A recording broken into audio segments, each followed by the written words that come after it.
Mari kita buka Alkitab kita. Kita melanjutkan eksposisi kita. Kita baca Yudas pasal 1 ayat 1 sampai dengan ayat yang ke-10. Saya baca ayat 1, Bapak Ibu ayat 2, terus bergantian sampai ayat 10. Dari Yudas hamba Yesus Kristus dan saudara Yakobus kepada mereka yang terpanggil, yang dikasihi dalam Allah Bapa dan yang dipelihara untuk Yesus Kristus.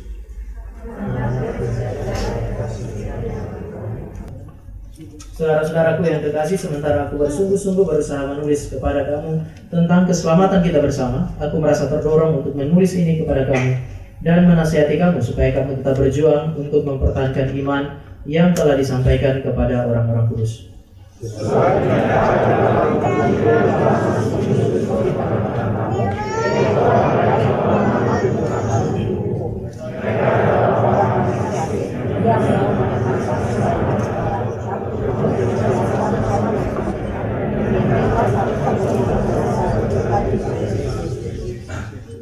Tetapi sekalipun kamu telah mengetahui semuanya itu dan tidak meragukannya lagi, aku ingin mengingatkan kamu bahwa memang Tuhan menyelamatkan umatnya dari Mesir, namun sekali lagi membinasakan mereka yang tidak percaya.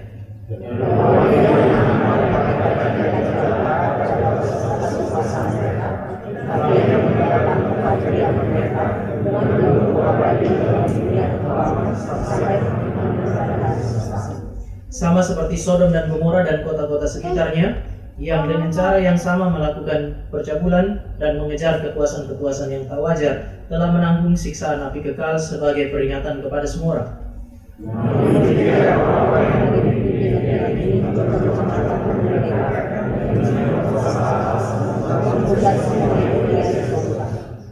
Tetapi penghulu malaikat Mikael, ketika dalam suatu perselisihan bertengkar dengan iblis mengenai mayat Musa, tidak berani menghakimi iblis itu dengan kata-kata hujatan, tetapi berkata, kiranya Tuhan mengharik engkau.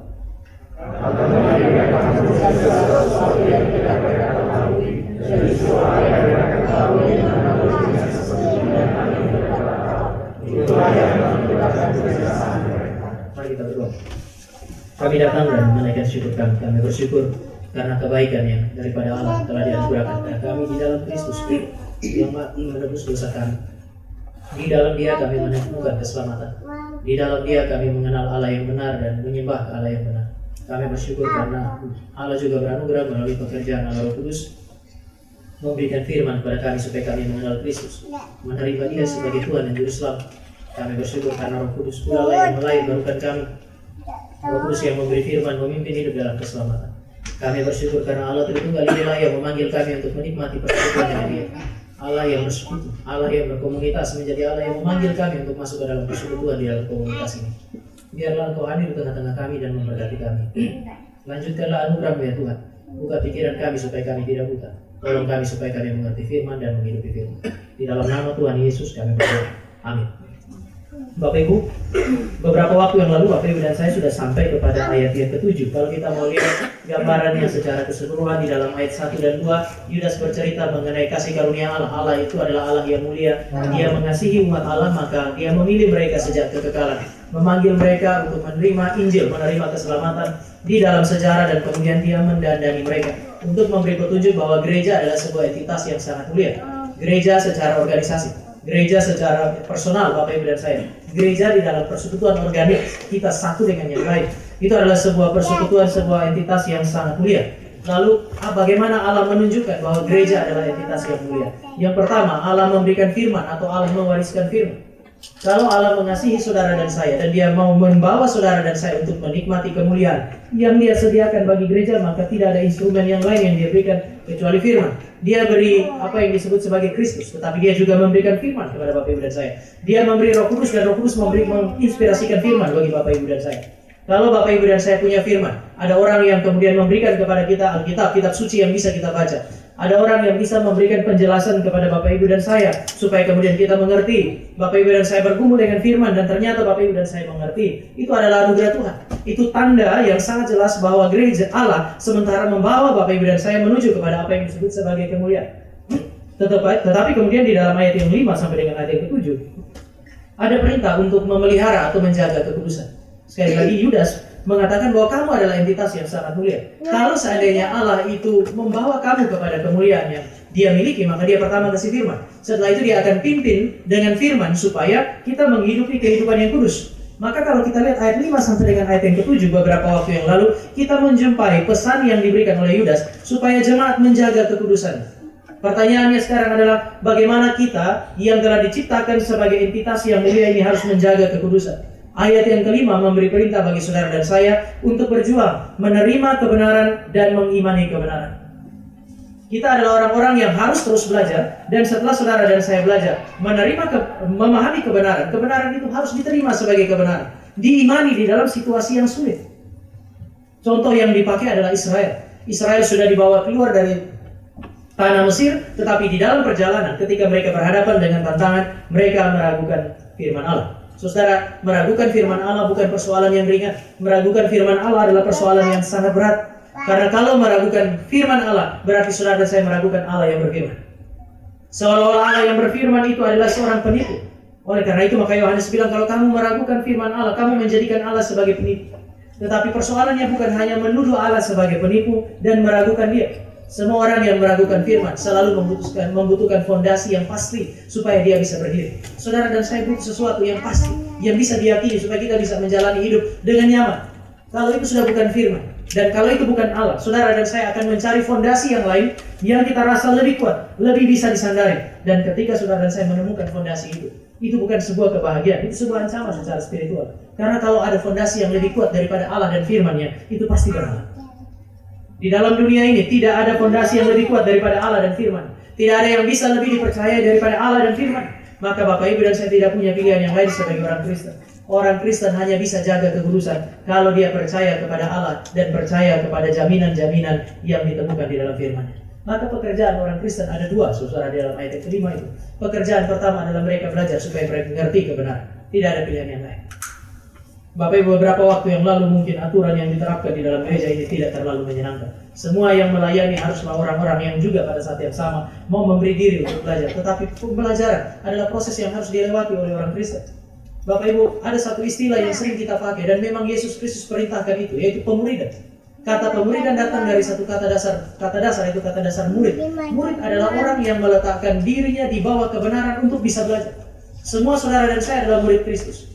Allah mengutus orang untuk mengajar kita untuk menjadi murid. Lalu kemudian mereka yang belajar adalah orang yang harus menempatkan dirinya di bawah otoritas Allah dan belajar dari Allah sebagai otoritas yang tertinggi. Maka kehidupan Kristen adalah kehidupan yang dipenuhi oleh proses yang disebut sebagai belajar.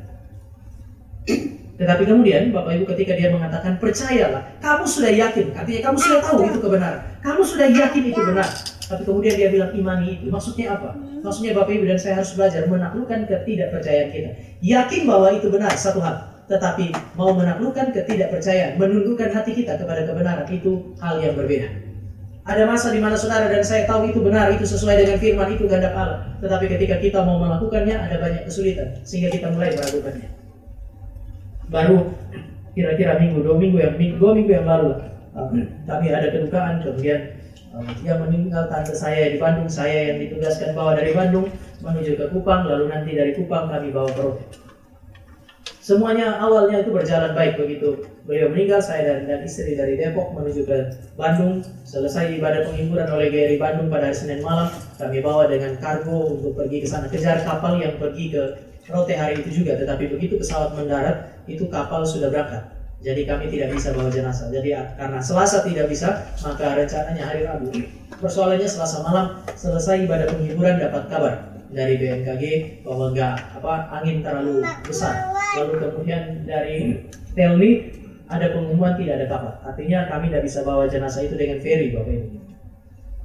Di Kupang sebenarnya gelombang selalu tinggi. Waktu orang bilang tenang, ya itu berarti gelombangnya sudah ada ukuran tertentu yang biasa mereka lewati. Saya kasih contoh paling sederhana adalah tim Steny waktu kapinnya Pak Tong disabu. Waktu pesawat itu tidak ada karena ada angin, kemudian panitia di Kupang bilang begini sama tim Steny, kita pakai ferry aja nyebrang. Lalu tim Steny yang dari Jakarta bilang nggak apa-apa, ini kebetulan anginnya lagi tenang. Dan kemudian mereka naik kapal dengan angin yang tenang itu dan sebagian besar muntah-muntah di atas kapal. Begitu sampai di sini mereka bilang orang Kupang keterlaluan. Karena mereka tahu saya orang Kupang.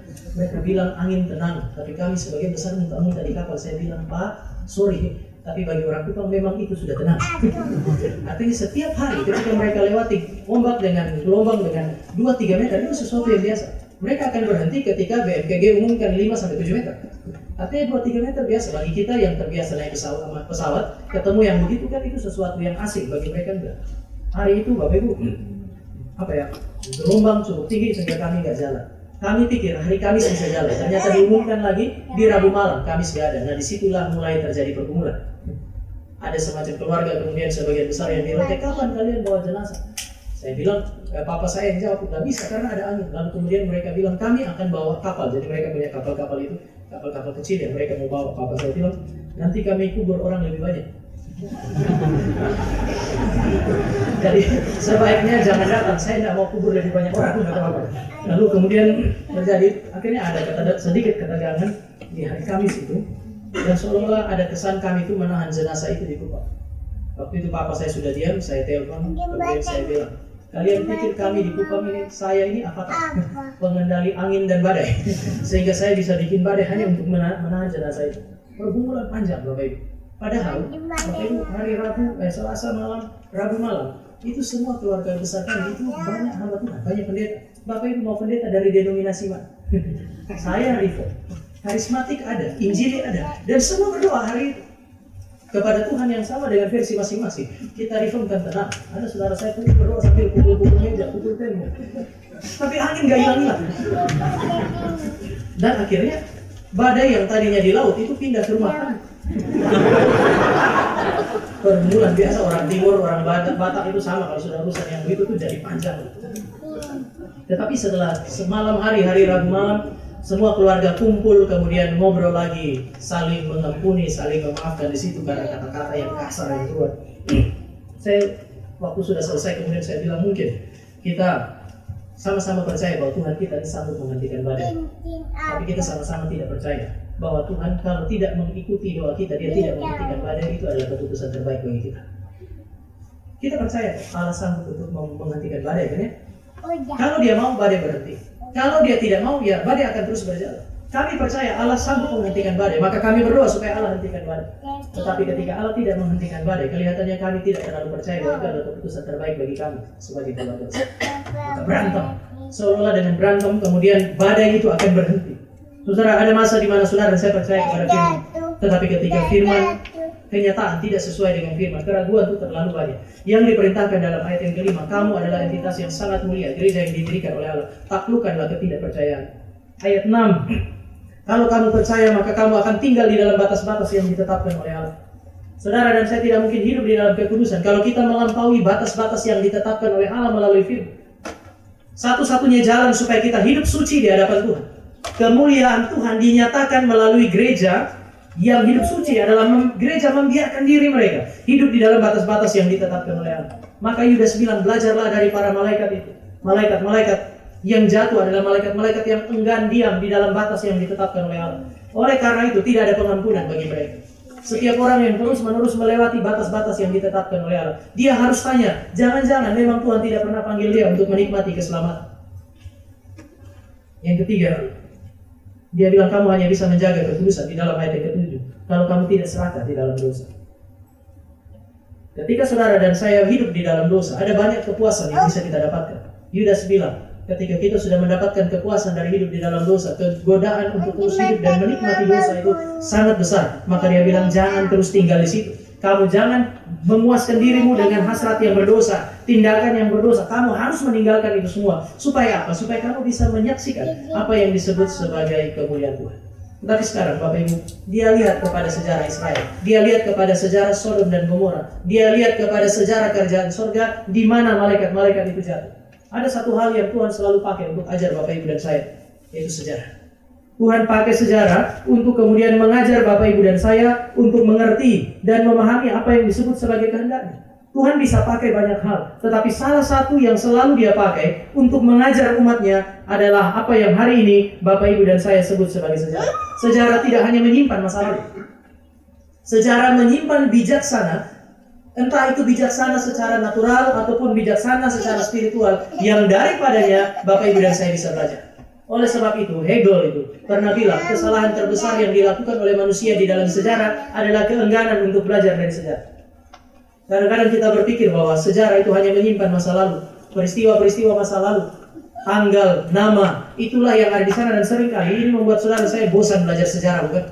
Ketika kita baca Alkitab, cerita itu adalah cerita yang berulang. Yang membuat kita bosan baca Alkitab adalah kita menemukan cerita yang berulang dan sama. Hari ini saudara dan saya buka, minggu depan kita buka, ceritanya masih sama. Yang membuat kita bosan adalah kita tidak menemukan bijaksana Tuhan yang diletakkan di dalam cerita yang sama. Itu sama seperti saya belajar sejarah. Dulu ketika pertama kali belajar sejarah, sampai sekarang kadang-kadang ada godaan untuk menghentikan itu. Karena nama-nama itu adalah nama yang kita sudah hafal dan sekaligus sering dilupakan. Tanggal. Saya dan istri, kalau Bapak Ibu suruh baca buku sejarah, istri saya lebih suka baca buku sejarah.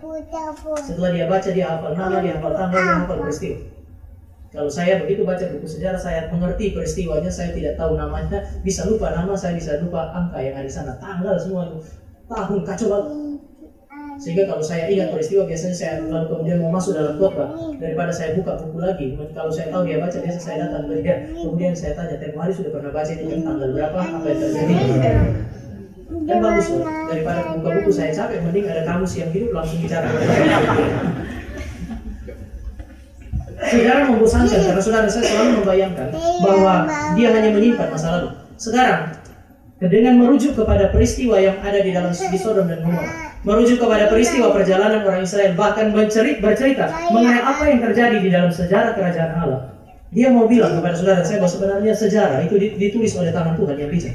Tuhan menulis sejarah dalam kehidupan saudara saya. Dia menulis sejarah personal saudara. Dia menulis sejarah kita secara komunal, gereja yang disebut sebagai gereja Cikarang. Dia menulis sejarah sepanjang masa. Dia yang menulis. Karena dia adalah Allah yang bijak, maka saudara dan saya pasti bisa belajar dari sejarah.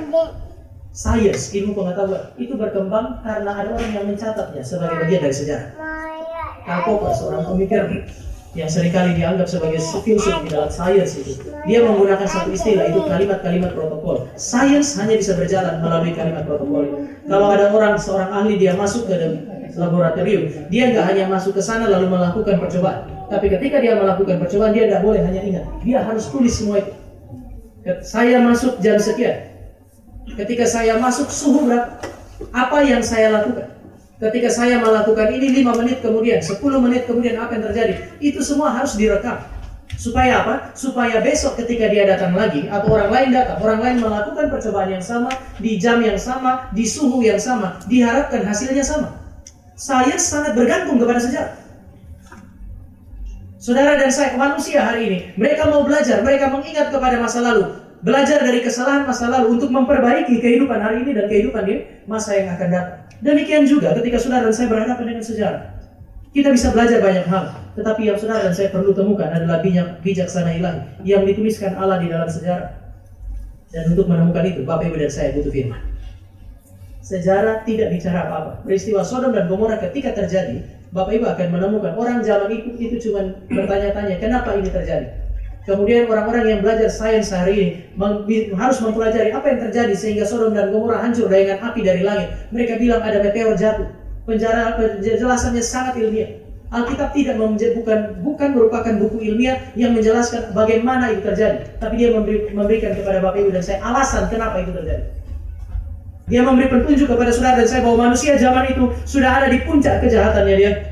Peristiwa Sodom berbicara banyak hal yang saudara saya bisa pelajari. Dan untuk mengerti secara presisi, saudara dan saya butuh Alkitab. Setiap peristiwa yang terjadi dalam kehidupan Bapak Ibu dan saya, banyak orang bisa menafsirkan. Ketika terjadi sesuatu pada anak, orang tua menafsir, keluarga menafsir. Tapi saya mengingatkan Bapak Ibu, tafsiran paling presisi terhadap segala sesuatu yang terjadi dalam kehidupan kita, itu ditemukan ketika Bapak Ibu dan saya membuka firman, lalu kemudian melompat ke dalamnya untuk menemukan bagaimana Allah memaknai kehidupan Bapak Ibu dan saya. Tapi itu berarti firman adalah otoritas yang paling tinggi ketika Bapak Ibu dan saya mau belajar mengenai sejarah, termasuk berusaha untuk memahami kehidupan kita. Nah sekarang Bapak Ibu, di dalam ayat 8 sampai dengan ayat yang ke-10 ada persoalan di situ. Harusnya mereka hidup suci. Kalau perintahnya itu ada dari 5 sampai 7 menjaga kita di dalam kesucian, demikian juga gereja hari itu harusnya terjaga di dalam kesucian. Persoalannya kenapa hidup mereka menjadi begitu buruk? Mereka hidup di dalam dosa-dosa mereka. Mari kita lihat ayat yang ke-8. Namun demikian, orang-orang yang bermimpi-mimpian ini juga mencemarkan tubuh mereka dan seterusnya. Ada satu persoalan yang disebutkan di situ, yaitu orang-orang itu hidup di dalam mimpi-mimpi mereka. Sekali lagi, orang-orang ini hidup di dalam mimpi-mimpi mereka. Sebelum saya lanjutkan, Bapak Ibu, dia sementara berbicara mengenai orang-orang yang ada di dalam gereja, tetapi dibutakan oleh standar yang tidak benar. Kenapa ya? Allah kasih firman supaya kita hidup suci, tapi kita punya hidup tidak suci.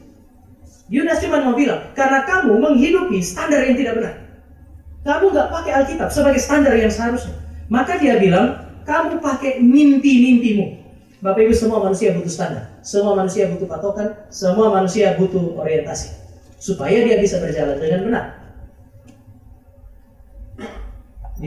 Sekarang saya cukup bahagia datang ke Cikarang, balik lagi ke Depok. Itu bahagia sekali karena perjalanan paling lama. Sekarang paling lama, 1 jam itu sudah paling lama. Artinya kalau saya jalan santai-santai pakai mobil sambil siul-siul di jalan, 1 jam sudah di sini. Ada tol baru. Wah itu, haleluya benar. Kalau enggak harus lewat dari jalur yang selama ini saya lewati 1,5 jam, kadang-kadang 2 jam. Sehingga begitu dapat jalan baru itu, saya dan istri sangat bersyukur. Tapi Bapak Ibu tahu, 2 kali datang pertama, tetap 1,5 jam. Kenapa? Karena kami tidak dapat ajar-ajarnya. Keluar Cibitung itu ada 3 tulisan tuh, keluar Cibitung. Dan saya salah 2 kali. Baru pada kali yang ketiga, itu baru kemudian saya menemukan jalurnya. Jadi pertama Cibitung Industri. Cibitung mana? Yang pertama kami keluar entah di Cibitung yang mana. Tapi begitu kami keluar di tempat resepsinya Pak Sulis sama Bu Desi. Saya bilang sama Fikir, ini berarti salah. Kali kedua saya datang sendiri. Begitu saya keluar kawasan industri. Baru kali ketiga saya bisa keluar dan saya mulai ingat, oh berarti kilometer 75. Setelah itu Bapak Ibu saya tidak perlu lagi lihat itu, kilometer 75 saya keluar, kilometer 75 saya keluar. Kenapa? Karena saya sudah mendapatkan patokan yang paling tepat bagi saya. Sama, Bapak Ibu, ketika Bapak Ibu mau melakukan apapun di dalam dunia ini, yang Bapak Ibu dan saya butuhkan adalah rujukan, orientasi, patokan yang tepat untuk bisa berpikir dengan benar dan bertindak dengan benar. Nah sekarang apa yang dijadikan oleh jemaat sebagai patokan mereka?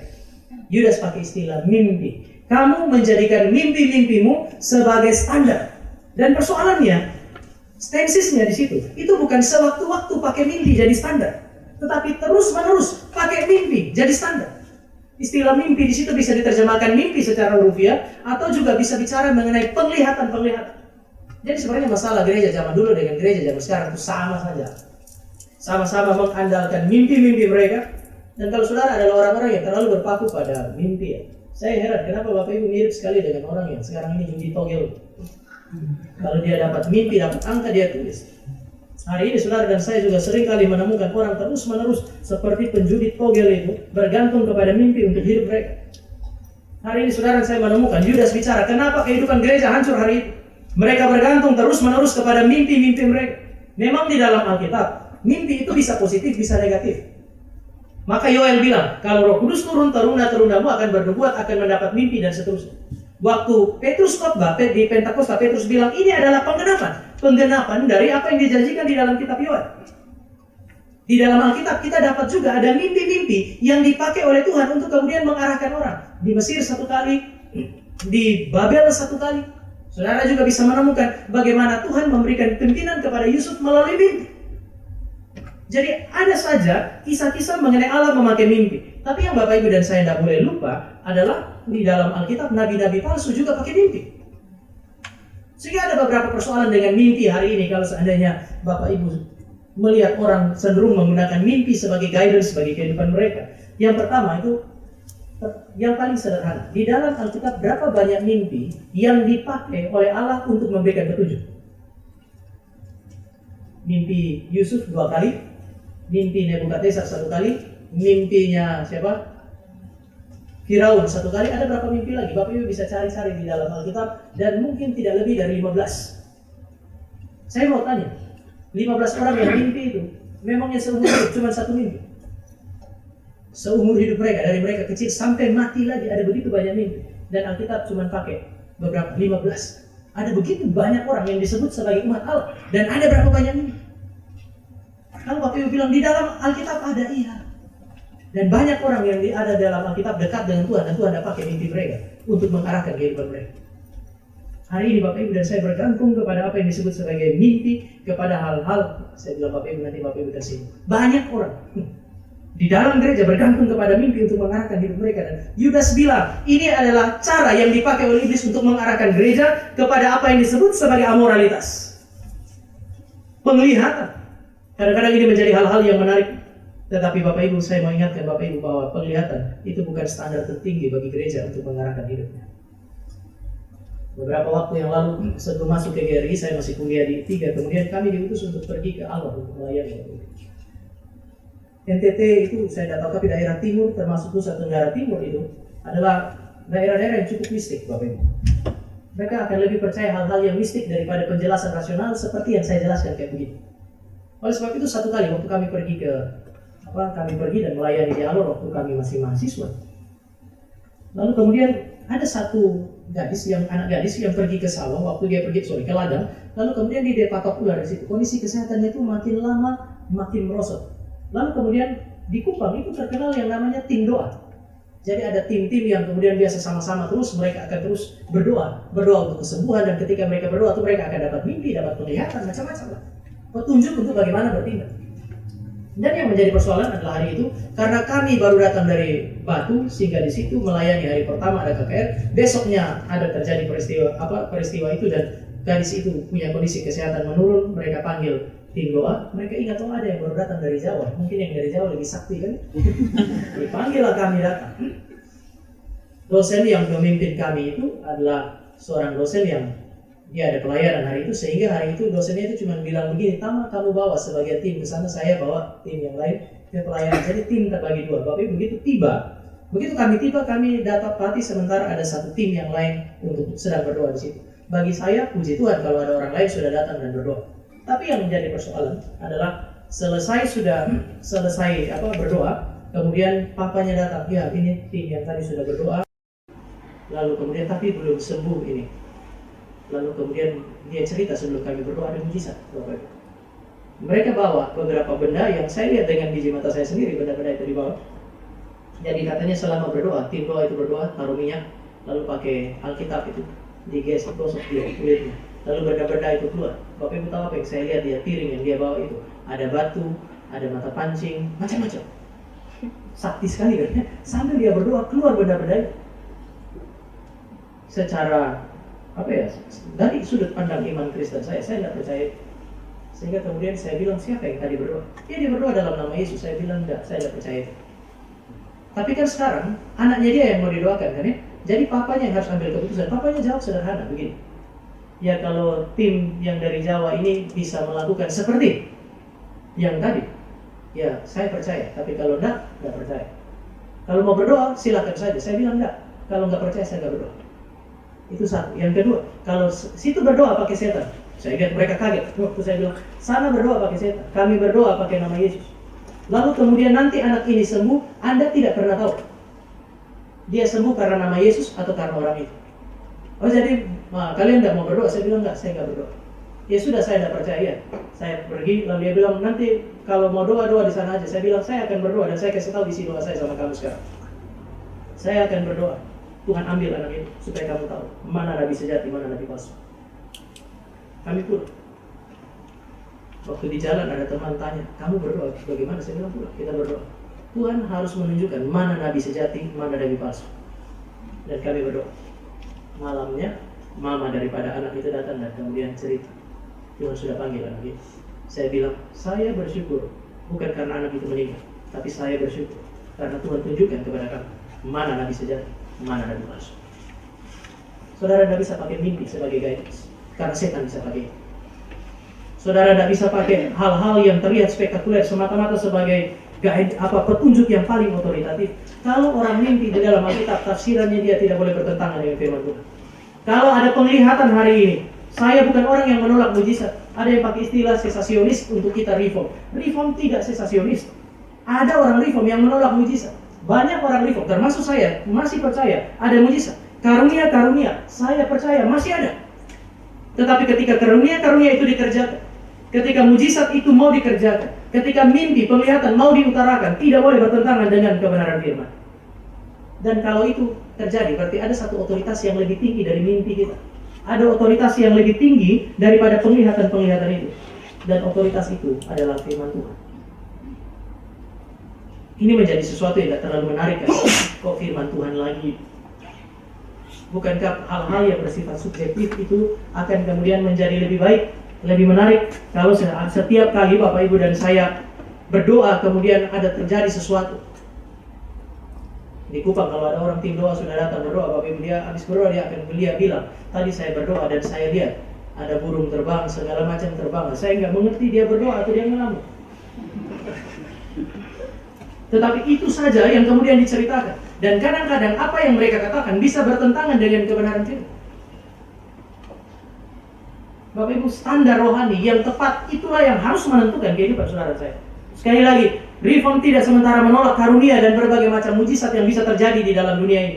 Tetapi Reform menolak jika itu dijadikan sebagai standar tertinggi bagi keputusan-keputusan langkah hidup saudara dan saya.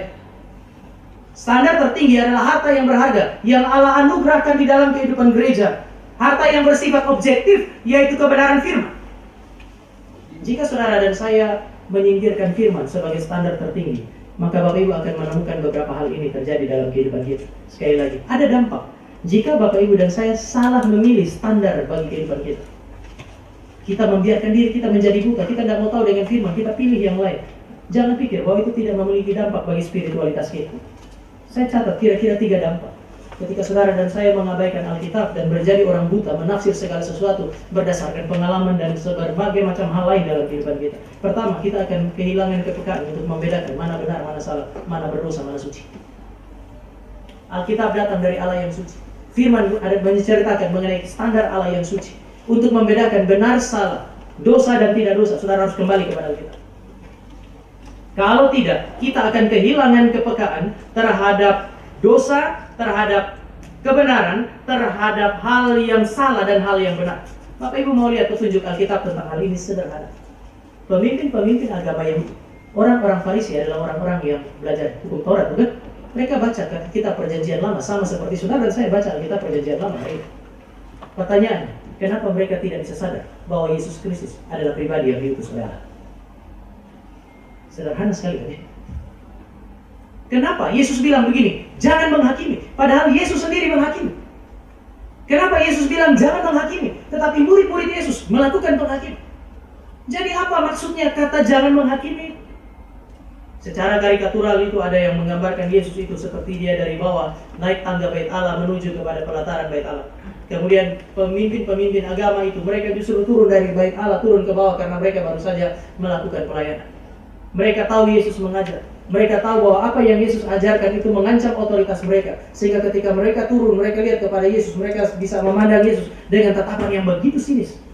Begitu mereka sampai di bawah dan Yesus ada di puncak tangga itu, Yesus balik ke belakang lalu Yesus bilang, hai kamu pemimpin agama Yahudi, Farisi, Yahudi dan orang Taurat, ahli-ahli Taurat, kamu adalah kubur yang berlapur putih. Kamu adalah cawan yang dibersihkan luarnya, tetapi di dalamnya isinya adalah bangkai. Itu membuat mereka begitu sakit hati dengan Yesus Kristus. Karena Yesus menghakimi. Tapi Yesus kemudian bilang sama mereka, jangan menghakimi. Pertanyaan yang lain adalah sekali lagi, kenapa mereka tidak bisa membedakan Yesus ini nabi yang asli atau nabi yang palsu? Karena mereka belajar Alkitab, tetapi yang mereka gunakan sebagai standar bukan Alkitab. Ada 2 ini Bapak Ibu yang selalu dipakai oleh mereka, pemimpin-pemimpin agama Yahudi. Yang pertama, tradisi. Berdasarkan tradisi lah mereka berusaha untuk menghakimi Yesus Kristus. Murid-muridnya tidak cuci tangan. Murid-muridnya tidak melakukan seperti apa yang dilakukan oleh murid-murid daripada rabi yang lain. Maka Yesus menjadi tidak benar gara-gara itu. Hari ini apa yang saudara dan saya sebut sebagai opini secara personal, itulah yang kemudian sering kali dipakai untuk kemudian memberikan judgment terhadap Yesus Kristus. Maka mereka tidak pernah menemukan siapa Yesus Kristus. Seandainya mereka belajar Alkitab dengan teliti dan mereka pakai standar itu untuk melihat Yesus Kristus, mereka akan temukan siapa dia. Oleh sebab itu saudara akan menemukan, baik itu Matius, Markus, Lukas, Yohanes, selalu setelah mereka catat mengenai Yesus Kristus, mereka bilang, sebab ada tertulis. Hal ini dilakukannya supaya apa? Dan supaya itu selalu dikaitkan dengan catatan Perjanjian Lama untuk memberi peringatan bahwa kalau kamu belajar baik-baik catatan Perjanjian Lama, kamu akan kenal siapa dia. Jarang orang kenal Yesus hari itu. Beberapa diantaranya cuma Nikodemus, beberapa orang yang lain. Apa yang membutakan mereka? Tradisi membutakan mereka. Apa yang membutakan mereka? Opini mereka yang bertentangan dengan kebenaran firman. Tidak mau ditaklukkan kepada firman. Itulah yang membutakan mereka. Bapak Ibu berhati-hatilah dengan cara pikir kita masing-masing. Kenapa Bapak Ibu ketika masuk di sini kemudian ada prinsip ini, semua yang melayani adalah semua yang belajar, untuk mempermudah Bapak Ibu dan saya punya relasi di dalam pelayanan. Kalau ada satu keputusan yang sulit, Bapak Ibu dan saya punya cara pikir yang sama. Begitu kita lihat masalah, ada perbedaan tetapi tidak sulit untuk menyelesaikan perbedaan, karena kita punya standar yang sama. Itu kenapa Bapak Ibu dan saya dipanggil untuk kemudian kalau melayani, Bapak Ibu dan saya mesti belajar. Kenapa banyak gereja itu jemaat dengan pendeta, majelis dengan pendeta berantem nggak habis-habis? Karena mereka menghadapi pelayanan di dalam gereja dengan perspektif yang beda-beda. Proses belajar adalah proses yang sangat penting supaya saudara dan saya sama-sama peka terhadap dosa dan yang berdosa dan yang suci, yang benar dan yang salah. Konsekuensi kedua, Bapak Ibu, di dalam ayat yang ke-8, masih di dalam ayat yang ke-8. Orang-orang yang bermimpi-mimpi itu juga mencemarkan tubuh mereka. Aneh, mengakui bahwa mereka punya karunia, mendapatkan karunia dari Tuhan untuk mengarahkan hidup mereka, tetapi kemudian Alkitab mengatakan bahwa mereka telah mencemarkan tubuh mereka. Keyakinan yang salah biasanya dimunculkan di dalam cara hidup yang salah. Kalau Bapak Ibu baca kitab Wahyu pasal 2, pasal 3, kita akan menemukan beberapa situasi ini. Ada kalimat ini. Kamu hanya bisa mengalahkan iblis jika kamu mengetahui seluk-beluk iblis. Istilah seluk-beluk iblis itu perlu digarisbawahi. Yang dimaksudkan di situ adalah yang tadi malam saya jelaskan juga, sempat waktu ada pertanyaan Pak Roni, kalau tidak salah saya jelaskan juga dari kitab Wahyu, bahwa ini berkaitan dengan pemahaman orang pada zaman itu. Karena kita hari ini bilang begini, kalau kamu mau menang perang, kamu harus tahu musuh. Prinsip yang sama. Kalau kamu pada zaman itu, jemaat mula-mula itu jadi Kristen, mereka punya hidup begitu menderita. Godaan itu begitu besar. Mereka khususnya di Efesus dan berbagai kota di Asia Kecil, kekristenan hidup di tengah-tengah menara atau di tengah-tengah kuil berhala yang besar-besar. Makin besar kuil itu menggambarkan makin besar dewanya. Sementara orang Kristen kan beribadah dari rumah ke rumah, nggak ada kuil. Sinagog itu nggak gede. Sudah begitu mereka masih diusir keluar dari sinagog. Mereka berkumpul di rumah-rumah, jadi itu bukan apa-apa, itu nothing. Di tengah-tengah tekanan yang seperti itu muncul pengajaran begini, kalau kamu mau mengalahkan setan yang besar itu, kamu tidak pernah bisa kalahkan setan kalau kamu tidak tahu seluk-beluknya. Lalu bagaimana belajar seluk-beluk setan? Ya masuklah ke dalam kuil-kuil itu. Masuk ke dalam, ikut ibadah supaya kamu tahu apa yang dilakukan di sana. Setelah itu apa? Setelah ibadah selesai, oh tidak. Waktu keluar, semua kuil pada masa itu menyediakan pelacur bakti. Jadi ibadah kepada dewa itu akan diakhiri dengan relasi seksual dengan orang-orang yang disebut sebagai pelacur bakti. Saudara bisa bayangkan, di dalam gereja ada nasihat sedemikian. Kamu harus kenali iblis dan seluk-beluknya. Ikut ibadahnya, kasih persembahan di situ. Nanti habis keluar, selesai ibadah, kamu boleh kok tidur dengan pelacur-pelacur bakti itu. Dosa enggak? Oh enggak, itu dalam rangka mengalahkan iblis. Jadi Anda mengalahkan iblis dengan hidup dalam dosa. Tetapi itu diajarkan di dalam gereja pada hari itu. Mereka menggunakan tubuh mereka sebagai senjata kelaliman kalau kita pakai perspektif Paulus. Bapak Ibu berhati-hati karena penggunaan tubuh kita sangat bergantung kepada cara pikir kita. Cara pikir benar, cara kita menggunakan tubuh benar. Cara pikir salah, cara menggunakan tubuh pasti salah. Kenapa dia bilang kamu harus punya standar yang benar? Dia bilang orang-orang itu pakai mimpi. Sayangnya, habis mimpi mereka pakai tubuh mereka untuk melayani dosa. Dan ini menjadi persoalan yang bisa juga terjadi di dalam gereja, Bapak Ibu. Kita bisa mengambil keputusan yang salah. Di dalam keluarga, saudara bisa mengambil keputusan yang salah. Dalam kehidupan personal, kita bisa ambil keputusan yang salah. Kemudian kita menghidupi jalan yang salah itu, kita pakai seluruh tubuh kita untuk melayani apa yang disebut sebagai kejahatan dan dosa. Tidak mungkin, tanpa standar yang benar, tidak mungkin Bapak Ibu dan saya bisa melayani Tuhan di dalam kemuliaan. Tidak mungkin. Yang ketiga, dampak kalau kita kehilangan standar rohani, yaitu kebenaran firman, adalah kesombongan. Kesombongan secara spiritual. Orang sombong pasti karena hal-hal baik kan ya. Karunia-karunia yang Tuhan kasih itu bisa bikin kita sombong gak ya? Bisa. Satu-satunya yang bisa mereduksi kesombongan kita setelah dapat hal yang baik dan karunia adalah kebenaran firman. Kalau seandainya Bapak Ibu dan saya menjadikan karunia kita sebagai standar tertinggi, saya misalnya, saya punya karunia apa? Melihat, penglihatan. Lalu saya jadikan itu sebagai standar tertinggi. di atas Alkitab, dan itu adalah standar tertinggi. Artinya Bapak Ibu punya karunia yang lain, tidak bisa dibandingkan dengan punya saya. Dan dengan demikian saya akan menduduki puncak piramida di dalam gereja.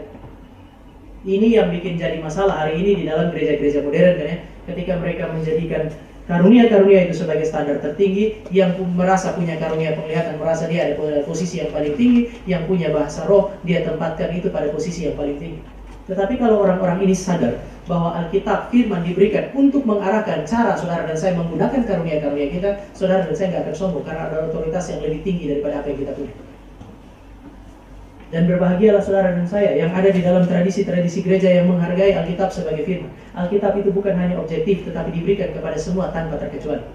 Karunia untuk bisa melihat, karunia untuk bisa menafsir mimpi, karunia berbahasa roh, karunia untuk mendapatkan penglihatan. Karunia-karunia ini tidak sama untuk semua. Kalau saudara dan saya mengagungkan yang satu, merendahkan yang lain, maka akan terjadi perpecahan. Tapi kalau saudara dan saya lihat kepada Alkitab, Alkitab diberikan kepada semua tanpa terkecuali, tuan maupun hamba, kaya maupun miskin. Dengan Allah memberikan Alkitab yang satu ini kepada semua, saudara dan saya bisa lihat bahwa dari perspektif Allah, hal yang paling berharga telah diberikan kepada semua, berarti semua berharga di mata Tuhan. Saudara dan saya bisa lihat bahwa Alkitab itu menjadi solusi sebenarnya. Firman Allah menjadi solusi, menjadi standar yang tertinggi. Kalau saudara mau dengar suara Tuhan, ambil aja itu Alkitab, baca keras-keras. Selesai. Kenapa mesti tunggu suara dari langit? Berapa kali saya bilang, kalaupun Bapak Ibu hari ini Bapak Ibu berdoa, Tuhan bicara kepada kami, lalu Tuhan belah loteng ini dia bicara dari langit. Apa yang akan terjadi? Kenapa kita mesti mencari sesuatu yang sebenarnya Tuhan tidak mau pakai? Dan hati nurani saudara, saya sebenarnya juga kadang-kadang kan lihat begitu. Saya pernah sampaikan dari tempat ini. Biasanya bulan Desember tanggal 24 orang di NTT itu mirip dengan orang-orang dari daerah Kristen. 24 Desember orang sebelum ibadah malam mereka pergi ke kuburan kan. Jadi tidak ada masalah sih kalau hanya mau pergi kemudian duduk di situ mengenang apa yang terjadi di masa yang lalu. Bagi saya tidak ada masalah. Cuman ada masa di mana kalau kami di NTT itu dilanjutkan dengan percakapan. Bukan percakapan antara orang yang mengunjungi, tapi antara orang yang mengunjungi dengan yang di dalam. Itu bisa datang lalu kemudian ngomong, opa atau tante, apa yang terjadi kalau dia bilang opa, lalu dari dalam dia tuh ada apa? Dia kan gak mungkin tinggal di situ, pasti dia pergi. Jadi sebenarnya nuraninya dia tidak mengarahkan itu. Cara pikirnya dia lebih banyak dibentuk oleh tradisi yang bersifat mistik di sana. Karena kalau saudara mau dengar firman saya, cara yang paling tenang yang Allah sediakan bagi saudara saya, pelajari lagi. Baru-baru ini kalau saudara lihat di sosial media, sementara muncul kritik daripada hamba Tuhan dalam tradisi reform terhadap seorang hamba Tuhan perempuan yang dia khotbah begini. Kita tuh udah baca Alkitab itu susah, baca gak bisa sampai selesai. Lalu kemudian dia seolah-olah karena susah dan sulit untuk selesai, maka tidak perlu baca Alkitab. Baca tuh gak usah banyak-banyak, gak usah diulang-ulang. Oh ini mengerikan ya. Maka hamba Tuhan yang dari tradisi reform itu kemudian muncul dan kemudian bilang kepada dia, paling sederhana tuh salah satu hamba Tuhan yang bicara itu, dia bilang, kalau kamu tidak bisa baca Alkitab, jangan suruh jemaat gak baca Alkitab. Kalau kamu malas, jangan suruh jemaat malas kayak kamu. Bapak Ibu, kalau Bapak Ibu adalah seorang Kristen, harta paling berharga yang sementara Allah berikan saat ini adalah firman, yang dengannya saudara boleh bergumul, yang dengannya saudara bisa mengerti kehendak Allah. Itu standar tertinggi untuk kemudian mengarahkan kehidupan kita. Dan saya mau tutup dengan hal ini, Bapak Ibu. Tanpa memahami kebenaran firman, Bapak Ibu dan saya tidak bisa diarahkan oleh Roh Kudus. Banyak orang bilang Roh Kudus bicara. Saya mau kasih tahu Bapak Ibu, Roh Kudus kalau bicara dia pakai firman. Dia roh kebenaran, dia akan pimpin kepada kebenaran dengan kebenaran yang diinspirasikan. Semua orang Kristen kalau mau beribadah, mereka beribadah di dalam roh melalui pekerjaan Allah Roh Kudus yang melahirbarukan dan dengan kebenaran yang diinspirasikan oleh Allah Roh Kudus. Artinya tanpa Alkitab yang diinspirasikan oleh Allah Roh Kudus yang memimpin ibadah Bapak Ibu dan saya nggak bisa ibadah meskipun ada di dalam ruang ibadah. Untuk bisa beribadah, saudara saya butuh Alkitab yang diinspirasikan oleh Allah Roh Kudus ini. Butuh tafsiran yang benar terhadap kitab suci. Roh Kudus tidak memimpin saudara dan saya dengan suara yang lain. Dia pakai Alkitab yang ditafsirkan dengan cara yang benar. Tanpa pimpinan Roh Kudus melalui firman yang sekarang ada di tangan Bapak Ibu dan saya, dan Bapak Ibu dan saya baca itu, Bapak Ibu dan saya punya hidup akan dikendalikan oleh apa yang disebut sebagai kedagingan. Maka orang tua yang mengasihi anak sebenarnya tidak boleh berhenti memberitakan firman kepada anak-anak mereka. Hari ini ada seorang anak kecil namanya Niko akan dibaptis. Cinta kasih Pak Ari dan Bu Nibe bagi Niko itu tidak terekspresi pertama-tama dengan membawa dia untuk menerima baptisan saja. Cinta kasih Bapak dan Ibu bagi Niko harusnya terekspresi dengan kerinduan untuk membawa dia untuk terus mendengar firman. Setiap kali ada kesempatan bagi dia untuk mendengar firman, bawalah dia ke sana. Kasih dia kesempatan untuk itu. Bapak Ibu yang adalah orang tua, Bapak Ibu akan kehilangan otoritas untuk berbicara kepada anak-anak kalau Bapak Ibu punya nasihat, Bapak Ibu punya teguran, itu didasarkan semata-mata pada tradisi dan semata-mata pada opini Bapak Ibu. Otoritas itu akan menyertai Bapak Ibu ketika Bapak Ibu menggunakan firman untuk menegur, untuk memperbaiki kelakuan dan seterusnya. Orang yang mengasihi saudaranya adalah orang yang mau memberikan apa yang disebut sebagai kebenaran, meskipun kadang-kadang kebenaran ketika disuarakan akan menyakiti dua pihak. Bapak Ibu, ada orang bilang begini, kalau saya sampaikan kebenaran, saya akan melukai dia. Tidak, kebenaran itu akan melukai Anda juga. Makanya Alkitab bilang firman itu seperti pedang bermata dua. Kalau kita lukai dia, dia akan berusaha melukai kita. Relasi itu hancur. Tetapi Tuhan Yesus juga bilang, pilih aku atau mau. Yesus suruh kita, saudara dan saya, pilih kerajaan Allah atau bukan. Orang yang mengasihi Kristus, yang mengasihi orang-orang yang dia kasihi, itu pasti akan memberikan firman kepada orang-orang yang mereka cintai dan mereka kasihi. Jika Bapak Ibu dan saya tidak memberikan itu, Bapak Ibu dan saya akan mendapati apa yang diceritakan di dalam ayat 10. Saya tutup dengan mengajak Bapak Ibu lihat ayat 10 sekali lagi. Tetapi mereka menghujat segala sesuatu yang tidak mereka ketahui, dan justru apa yang mereka ketahui dengan nalurinya seperti binatang yang tidak berakal, itulah yang mengakibatkan kebinasaan mereka. Ringkasnya, sebenarnya yang sementara dibicarakan oleh Yudas di sini adalah orang-orang ini tidak dipimpin Roh Kudus dengan firman. Kalau Roh Kudus tidak pimpin mereka dengan firman, maka yang mengarahkan mereka, Yudas pakai satu istilah ini, pusikos. Istilah pusikos berarti kehidupan yang diarahkan oleh insting natural. Pusikos mengacu kepada insting manusia, atau katakanlah kalau insting binatang itu apa? Manusia, intuisi dia. Kita diarahkan semata-mata oleh insting atau intuisi kita secara natural. Persoalannya insting manusia, naluri manusia adalah naluri yang juga sudah ditaklukkan kepada dosa dan kecemaran. Sehingga kalau saudara dan saya hanya diarahkan berdasarkan tradisi, berdasarkan insting kita, maka satu saat saudara akan menemukan apa yang terjadi di dalam kitab yang disebut kitab Yudas ayat yang ke-10 itu. Mereka hidup di dalam gereja, mereka hidup beribadah kepada Allah, tetapi ketika perhatikan kehidupan mereka diperhatikan baik-baik, mereka mirip seperti binatang liar yang tidak berakal. Ini mengerikan. Dalam gereja, tapi hidupnya, kata Yudas, seperti binatang liar. Bapak Ibu, binatang itu diarahkan oleh instingnya. Bapak Ibu nggak akan ketemu ada binatang jadi filsuf, nggak bisa. Dia tidak ibadah, dia tidak duduk dan berpikir. Semua tindakannya mengikuti insting. Tikus kalau mamanya biasa lewat situ, Bapak Ibu akan lihat anaknya juga besok lewat situ. Kecuali kalau Bapak Ibu sudah taruh lem tikus di situ berkali-kali dan beberapa terjebak, baru dia cari jalan lain. Kenapa? Karena dia bertindak berdasarkan insting. Manusia cari jalan pintas. Sekarang saya kalau datang ke Cikarang ada 3 jalan. Lewat Cawang, lewat lingkar luar 1, atau lewat lingkar luar 2. Saya berharap ada lingkar luar 3 yang 5 menit sampai Cikarang. Haleluya. Harapan itu harapan yang mungkin wajar karena kita manusia. Kita bertindak dengan akal budi kita dan bukan hanya berdasarkan insting semata-mata. Ada masa pengalaman membuat intuisi Bapak Ibu dan saya begitu tajam. Seorang pemain musik yang bermain dengan baik, setiap hari dia main, satu saat dia dengar bunyi, dia tahu itu nada apa. Kalau saya, Bapak Ibu tekan, Bapak Ibu bilang ini G, besok Bapak Ibu tekan lagi, belum tentu saya tahu itu G. Saya bukan seorang pemain musik. Kita kadang-kadang Tuhan pakai intuisi kita, tetapi jangan terus biarkan kehidupan kita dipimpin semata-mata oleh intuisi, apalagi oleh nafsu Bapak Ibu dan saya. Pusikos itu adalah sesuatu yang ditolak untuk menjadi guidance yang tertinggi atau otoritas tertinggi. Untuk menaklukkan apa yang disebut sebagai kerajinan, saudara dan saya butuh pimpinan roh, dan pimpinan roh itu selalu mengaktifkan akal budi Bapak Ibu dan saya untuk mengerti kebenaran sehingga kita beda dari apa yang disebut sebagai binatang. Sayangnya banyak hamba Tuhan dan banyak gereja itu sementara melatih jemaatnya untuk menjadi binatang liar di dalam gereja. Ketika melalui khotbah dan melalui pengajaran mereka mematikan akal budi jemaat. Ketika jemaat bertanya secara kritis, mereka bilang gak usah berpikir, dengar saja, baca saja. Dan banyak orang jemaat juga pada saat yang sama bangga ketika diperlakukan seperti binatang di dalam sirkus. Seharusnya Bapak Ibu bersyukur jika Bapak Ibu dan saya dituntut untuk berpikir dengan keras ketika Bapak Ibu bergumul dengan firman. Yudas dengan tegas mengatakan kepada saudara dan saya, ketika saudara saya enggan untuk menggunakan akal budi dan hanya dipimpin oleh perasaan, oleh emosi kita, kita sementara memperlakukan diri kita seperti binatang.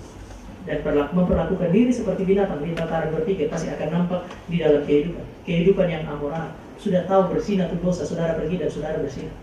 Binatang itu Bapak Ibu, dia lihat musim kawin, dia kawin berdasarkan musim. Dan ketika dia kawin, pada musim kawin, dia tidak akan tanya itu istri siapa. Dia tidak tanya itu anak siapa. Kenapa? Karena dia bertindak berdasarkan naluri semata-mata dan tidak dipimpin oleh akal budi yang dicerahkan oleh kebenaran. Orang buta kebenaran akan membuat hidupnya merendahkan dirinya pada level binatang. Firman menjaga saudara dan saya supaya tidak merendahkan diri sampai saat. Kalau saudara dan saya ada pada posisi itu, saudara dan saya harus bertobat keluar dari sana. Satu-satunya kemungkinan bagi kita adalah Kristus. Kristus yang ada pada kondisi yang mulia itu datang masuk ke dalam tempat yang paling hina dan menarik saudara dan saya keluar dari situ. Dan kalau Kristus datang dalam hidup saudara, bersyukurlah untuk itu. Nikmatilah pertobatan sejati. Dan jangan terus tinggal di dalam dosa seperti orang buta. Mari kita berdoa. Kami datang kepada Tuhan yang menebus dan menyelamatkan kami, memimpin hidup kami dengan firman yang adalah kebenaran. Bersyukur jika Tuhan memberikan pengertian bagi kami supaya kami mengerti firman. Bersyukur jika Tuhan menghancurkan hati kami dengan kebenaran. Pimpin kami supaya kami terus hidup dalam kebenaran. Jangan biarkan kami mengabaikan kebenaran Tuhan. Ini doa kami di dalam nama Tuhan Yesus kami berdoa. Amin.